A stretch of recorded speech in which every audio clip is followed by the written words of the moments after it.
Hey Flop, so this is an unscripted rant.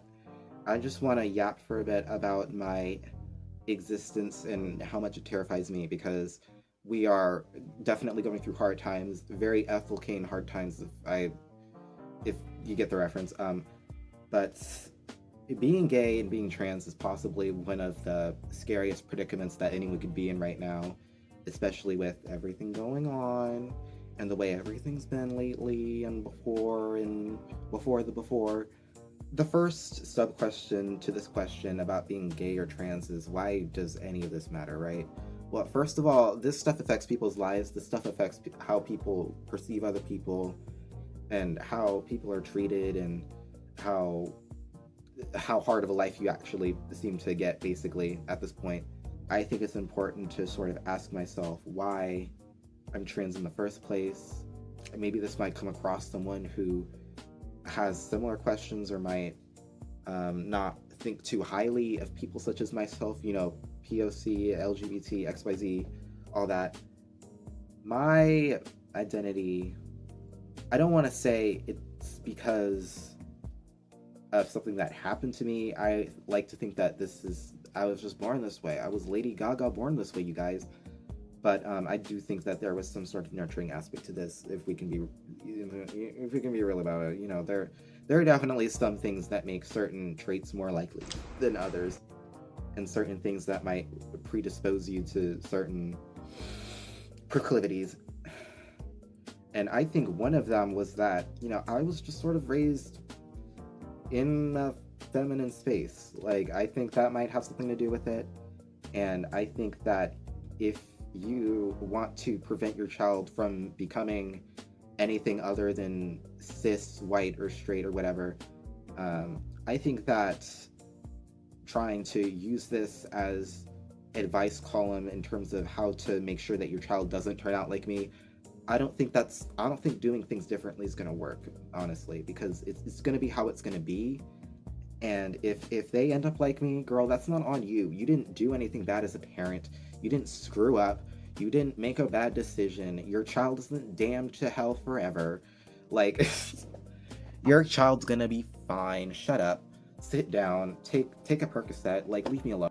Because I don't think it's fair to say that I exclusively only like hung out with girls and that's why I'm this way. Like, I didn't have anyone to sit with at the lunch table, so I sat with the girls and now I'm gay. Like, that doesn't happen, bitch. Being gay is rather the cause for that sort of thing rather than the effect, right? I think transitioning is basically inevitable for me because, first of all, I don't want to be a man, and I don't want to be feminine man. I especially don't want to be a feminine man because that's so. It's not boring, but I don't want to be that. That's not who I see myself as. And I have so much respect for the people who do see themselves that way and people who do embrace that. But for me, I need estrogen. I need to grow and I need to have bobs and vagine by the time I'm 30, right? That's what I want. That's what I'm aiming for. And I hope that maybe this channel can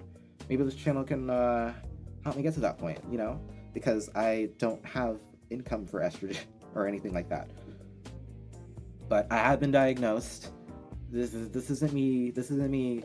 This I didn't find out that I'm trans through TikTok. This is not anything like that. I know that I'm trans, and I know that I've probably been this way for a very, very, very long time.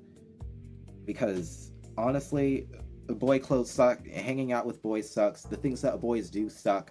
Like boys in their trucks. Boys in their freaking trucks. I swear to God. Like I've met gay guys who are into trucks, but like, and that's kind of the thing about me and the male experience is that I don't get it, and I don't think I can do it. And I think that's kind of the crux of it is that I can't do masculinity, I can't do manhood, I can't do any of the things that you guys do without having to put a little feminine twist in it because that's what I like doing. I like being feminine. I like doing feminine things. And I think that's part of why I'm trans and not just gay because I think you can be gay and still do man things. You can be trans and still do things that you did while you were, pre-transition and all that. But for me specifically, what being trans means to me is being a woman with a womb. I'm sorry, without a womb, because I'm never gonna have one, and that's okay. I don't want to have children, at least not right now. Don't worry about it, to be honest, because I'm gonna do what I'm gonna do, and being gay or trans has nothing to do with that. And ultimately, honestly, like, this video is just me trying to air out my frustration with the idea that being gay and trans is sort of conflated with each other, and the idea that since we're both marginalized communities that we automatically should be treated the same way. I think that there's a lot of gay people who don't understand the trans experience and who maybe are in need of some enlightenment, and that is what I plan to give you guys, right? So I've yapped for long enough. Now it's time to get into like the actual like concrete exhibit evidence of this behavior. So first of all, I like a lot of gay stuff, right? And I think that is totally normal. I think it is totally normal for anyone to like anything, even remotely gay, because being gay is fun and liking gay things is fun. Gay things are fun. And I think a lot of straight people are missing out with a lot of the stuff that I like, that I try to put out there, and you know, they're not reciprocative towards it, but I put it out there anyway because I care to enlighten straight people into the world of Jia and Cupcake and what's her name, the British girl, China, pegging that man in the back of the bus. 3-6 Mafia, I'm gonna fill up his nose with dust. Like, that stuff like scratches such a niche in my brain that I just enjoy. Like, and I feel like a lot of people could enjoy that, but they don't, because they think it's too gay, or they think it's too dumb, or trans, or too POC, too SJW, it's too gay, it's too homosexual, I can't do it. And to be honest, that's kind of how I feel about manly things. That's how I feel about, you know, masculine things. And I think it's totally okay to feel that way. But also, you're gonna sit down, you're gonna watch this Flop Talk video, because I'm not playing around with you when I say that I enjoy this, so you should enjoy it too. So, Exhibit B, I like Pokemon. That's all. When Deltarune came out, I was gooning the toothpaste boys, you know. We don't need to go into that. Exhibit XYZ is mostly what I wanted to talk about is Ariana Grande, because I don't have an obsession with Ariana Grande. I know someone who has an obsession with Ariana Grande, and I'm not at that level, but I am at A level, I'll say that. I haven't watched Wicked yet. I'm really, really scared, to be honest. I'm scared to watch Wicked, because like having to, you know, see the new Ariana Grande as Glinda and just having to take that in and absorb that just feels so like jarring to me, and it's like it's scary, it's frightening. Because Ariana Grande is my comfort character, and seeing gore of my comfort character, it creeps me out a little bit. Caroline Polachek, I am the biggest Caroline Polachek fan ever. I'm on the Caroline Polachek Discord. Add me at camgirl69. I like Caroline Polachek because she embodies what femininity is to me and what I strive to be in terms of femininity. And I'm not saying that, you know, all female singers need to do what she does. I think that Caroline Polachek found her niche and she's working it.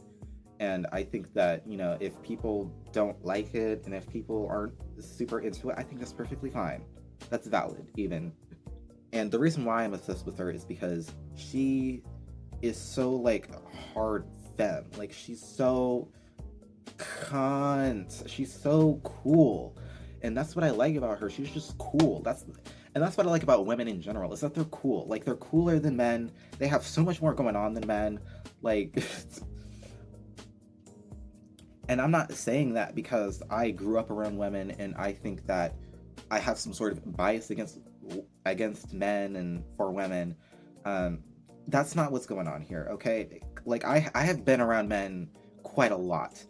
And it's not that I haven't been around them enough, it's that they suck. And a lot of the men that I've been around, they also were kind of just terrible people. So of course I'm not gonna like terrible people who do terrible things and like things that I don't like, right?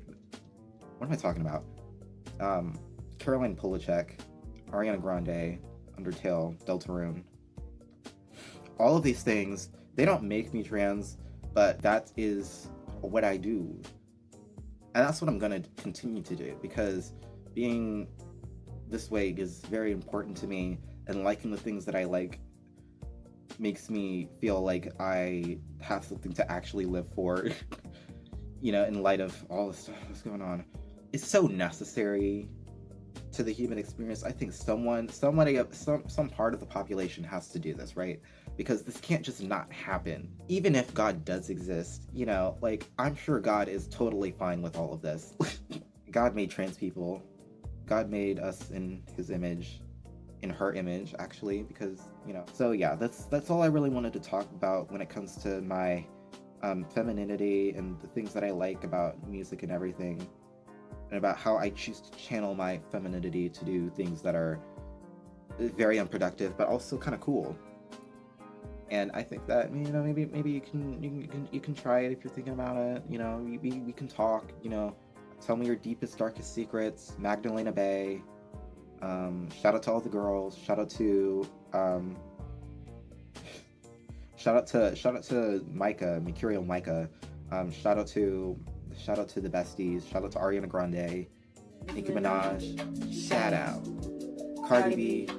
Lost out. Shout out to Tokyo Tony. Shout out to all the girls. Shout out to all the girls who are doing the girl stuff. Because those are the girls that I trust. And believe me, I don't trust men, but I trust men I trust. I'll say that. I'm sorry, this is stupid. I